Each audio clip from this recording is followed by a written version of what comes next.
So on this diversity dialogue, I have with me the CEO of Locale, Humaira Ahmed. Welcome to the show, Humaira. Thank you so much, Ashwin, for having me. Really excited to have this conversation with you.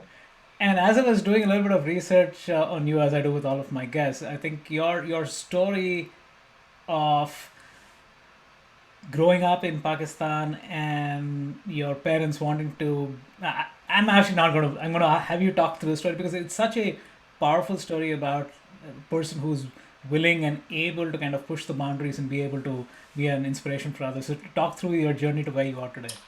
Wow, yeah, brings back a lot of memories. Thank you, Ashwin. So, yeah, I grew up in Karachi, Pakistan. It was a very loving family, but growing up, it was pretty clear that it was always going to be very male dominated. Even as girls, I remember just thinking I was a little child, and I used to just think probably like even like 5 or 7, like just knowing how my brothers were treated differently. And as I grew older, just that concept that, as women, your job is to, be the housewife, as you grow older, your job is to serve your husband and their families. And so they started training early on. Starting with, dads and brothers. And I just remember just feeling like I wish I was a boy because I have so much passion, ambition. I want to do things. I always wanted to be like my dad and not my mom. And yeah, so I always had that rebel in me. And as I grew older, one of the quick things to share is I was very good at playing cricket. Oh wow. And Okay. yeah, I mean, it's such a sport in Pakistan. I'm sure, Yeah. in India and UK. And I remember just wanting to play cricket, and I was able to get it, obviously, create a team at my school. It was amazing. I lived for it, would play with my cousins outside the street. And I remember one of my teachers at the school, she asked if I was interested in joining this like, coaching, academy for free. This is where all the people who actually go on to join the national teams go, because she saw potential. I remember being so excited. I think I was like 11 or 12, came home, told my mom, and the first thing she said was, that's never going to happen. Actually, when you turn 13, cricket was going to be done for you. You're not going to be playing outside on the streets. And it just broke my heart. But that's when I, realized like the world was not a fair place. And then at 15 and 17, that's a separate story, like a long story. But basically at 15 and 17, I was engaged to be married to men who were 12 years older, who I had never, seen or met. So yeah, that was pretty shocking because I was a really great student. And I just felt like my life was going to be wasted away. I wouldn't even get a chance to know what my talents were. I was able to escape them. My dad just kind of was a bit of a catalyst in that. Those people were just not very nice, and they showed their true colors before the marriages happened. So that was good. It was a blessing in disguise. And yeah, and so, but one thing I will say though is that it's not just that they were that way, so my parents decided to break this off. It was also because I was really persistent.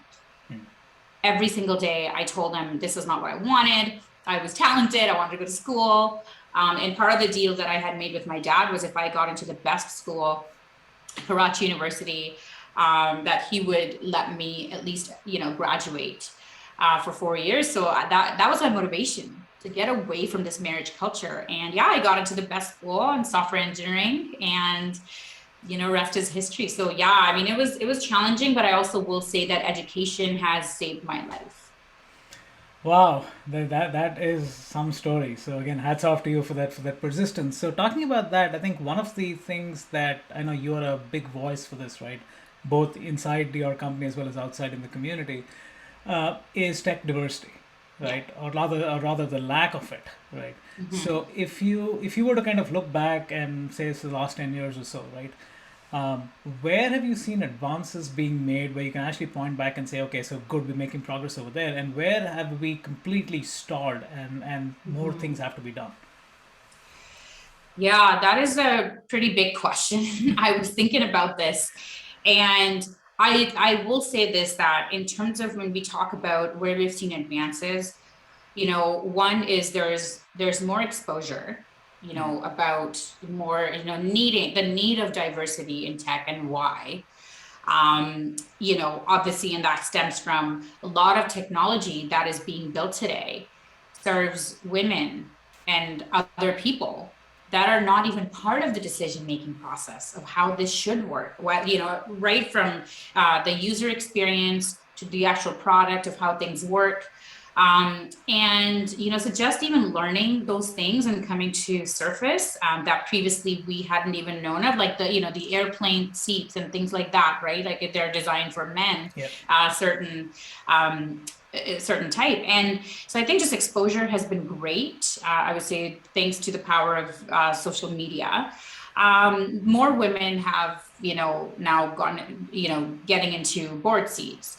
One of the organizations I follow is Catalyst. There's McKinsey reports that come out every year. Deloitte's now, coming up with their stats too. But definitely, we've seen the needle move forward when it comes to women getting on board positions, and I think it is really, really important. But I will also say that I feel like we have to follow the rule 7 of marketing. I've done marketing for a long time, so just try to bring that in. But the rule 7 of marketing is essentially where, people have to see an advertiser's product or service at least 7 times before they make a decision. Okay. And I feel like we're in that maybe the first or second, stage where there's exposure, there's awareness, but there's still stereotypes, right? So yes, things are moving forward where there's a lot of acknowledgement. There's a lot of even mandates, like Goldman Sachs, like they have this mandate to have, at least 1 woman on board, or I think there's a certain number, I don't want to quote wrong, but I do think that, acknowledgement from executive leadership, because that sets the tone, has been, I'm seeing a lot more of. It started with that, a couple of years ago, it started with just more doing it for marketing. Everybody wanted to do it for marketing. And in Canada, it's about, for those of you who don't know, I'm in Victoria, British Columbia, Canada. In Canada, what we've seen also is that there's a lot of, government funding being handed out to make Canada more diverse. So with that said, again, a lot of grant funding is being given out. So obviously companies want to do it so that they get the funding and the marketing that comes with it. But I think now there's a real shift happening. We talk about this, or we hear about this, like great resignation. Yeah. But also I think there's so much, pressure, not pressure, but like almost like more a burden or emotional labor that women of color, people of color, LGBT community, like there's just so much that it's almost, it's just extra at this point, right? It's just extra labor. So I think while there's been movements, let's start with acknowledgement that there's some acknowledgement, there's some education. We have a lot of work to do. And I think what's concerning is that overall, when we talk about, yes, there's more women on boards, there has been movements, where women are being promoted to leadership. At the end of the day, when I think of like executive leadership, it's like the C-suite, because they have the most power or influence, right? They're still men, majority, and certain type of men. Which again, I think until we get to the point where we have at least 30% women in executive CEOs, CFOs, COOs, all those positions, I think we have a lot of work to do, because that then influences and inspires the upcoming generation for other women to be able to see, like if we say, is it Indira Nooyi? Yeah, I was about to actually mention her name. Yes. Oh my gosh, I remember. I started with watching Oprah in my darkest moments. Even as an entrepreneur, you go through ups and downs, and I watch Oprah.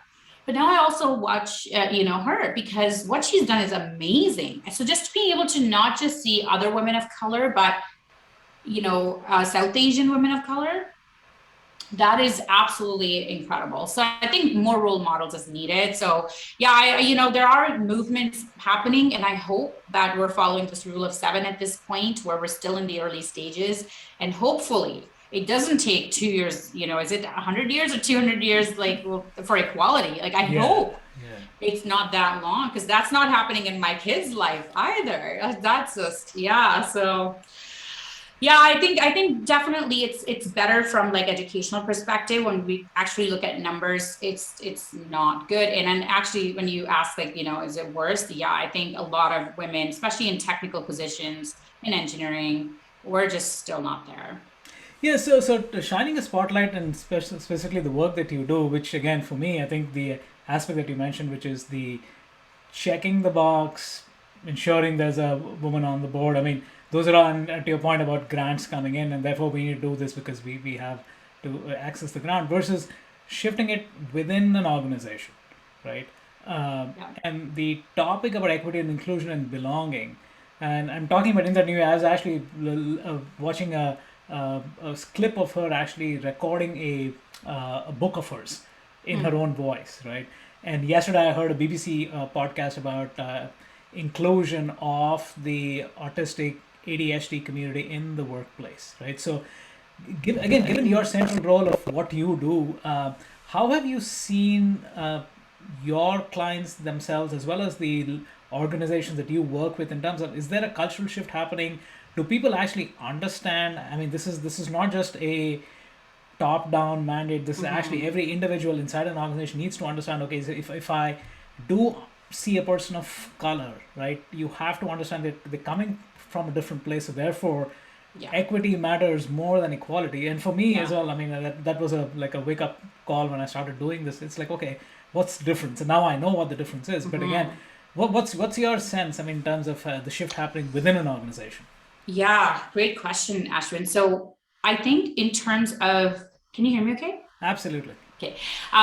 In terms of the shift happening, yes, I think a lot of, I think what started as a marketing piece for a lot of companies to just look good. I think people are also realizing the talent that, that even if they've hired these people, they actually are helping advance the business because at the end of the day, it's about, for executive leadership, it's like, is this helping our Yeah. business move forward, right? So they're seeing the benefits of having a diverse workforce. It's different ideas, it's different perspectives. When we talk about innovation, we need to have different thoughts, different minds, different ideas, different opinions, even some tension.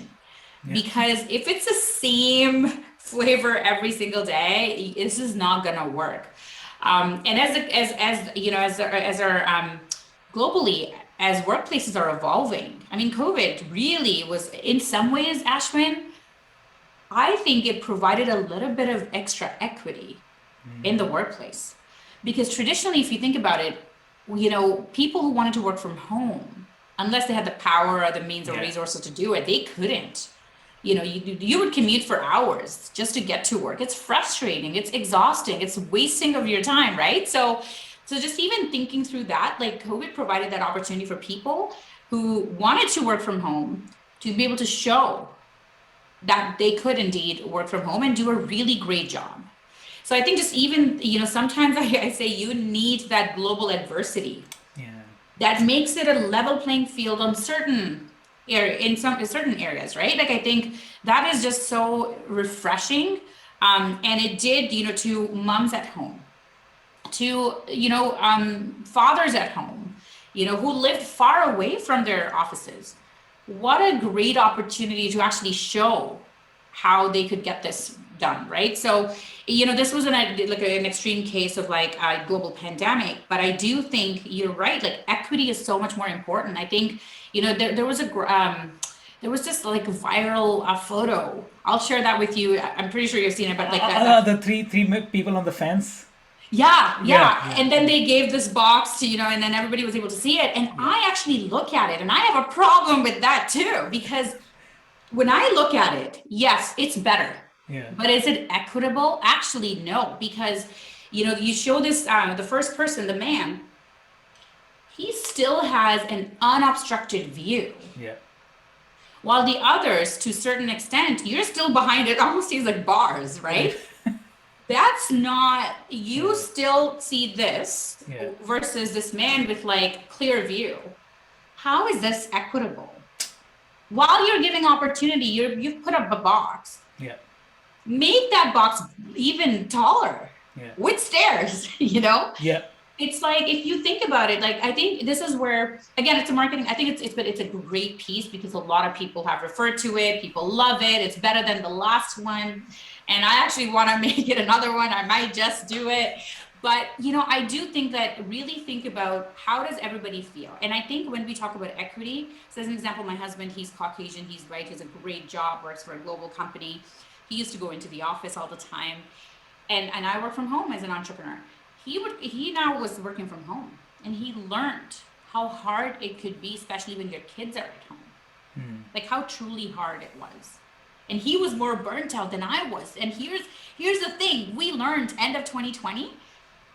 I was just saying, well, you have everything, Dave. Like, your life is great. You have a job. You have, everybody's healthy. And then I realized, because I was used to living a certain way, Yeah. he wasn't. It was more equitable. Sorry, I totally went off tangent, but I do think that companies are starting to see that. The leaders who are now in these situations are starting to see that. And I think that's great. I think we just need to, we should not stop. We must not stop.